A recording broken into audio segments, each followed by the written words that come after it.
Hi, Gary here.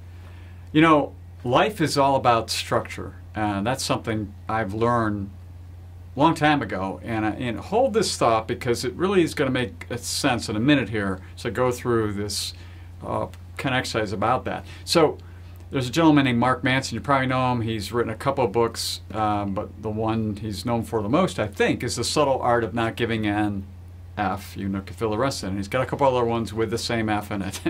But he's interesting because he takes a backward direction than most of us would take towards things that would be considered self-help or looking at ourselves, how to do things differently. And he recently wrote an article about the 3 most important life skills nobody taught you. And they're interesting. The first one is not taking things personally. Now, I have to say, I watch this happen all the time. Someone says something to someone else, and then later on you hear them talking about, do you see how that person dissed me or did this and everything else? I say, well, it had nothing to do with you, at least the way I saw it. But we tend to take these things very personally when they had nothing to do with us. I know people that know me tend to say I ignore stuff, but I just figure most of the world's not about me, it's about everybody else. And so if they are directing something at me, I actually don't know they are, which makes life a little simpler. I would go with that one as an alternative backward way of doing it. Just ignore everything. Doesn't really help a lot, but it does make this one go away very rapidly when you don't take things personally. But he talks about a couple ways of doing this, and just looking at it from the standpoint of it's not, most things are not about you, just realize that. The second one is how to be persuaded and change your mind.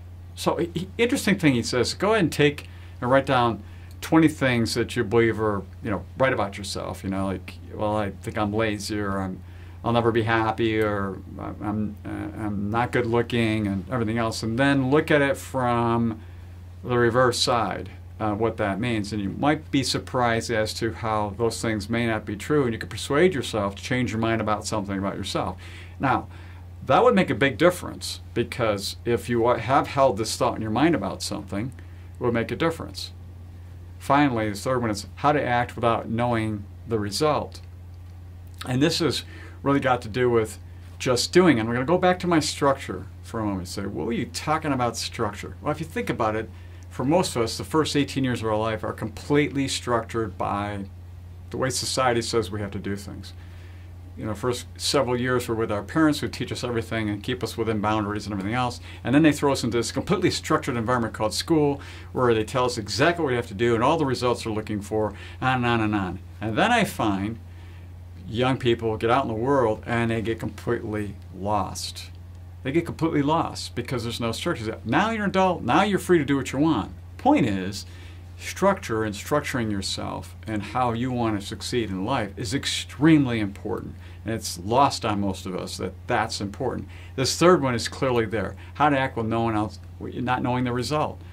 You don't have to know the result. The world is a very messy place. It's difficult to do things. His suggestion is just start doing stuff. It almost sounds like a Nike commercial. And the point is, that's true. If you got it within a structure, you can start doing things. You can fail quickly, you can figure out what to change, you can move forward and do something else rather than just stand around and do nothing, because you have nothing in place, no structure, nothing to keep you going. And I think it's very, very important. Anyways, this guy is pretty interesting, and you can certainly read his books. I have not read them. The titles are very interesting, and he's kind of looking at it from a counterculture standpoint, which is just a good way to see it from a different viewpoint, maybe change your mind about a couple things about yourself. So until next time, enjoy.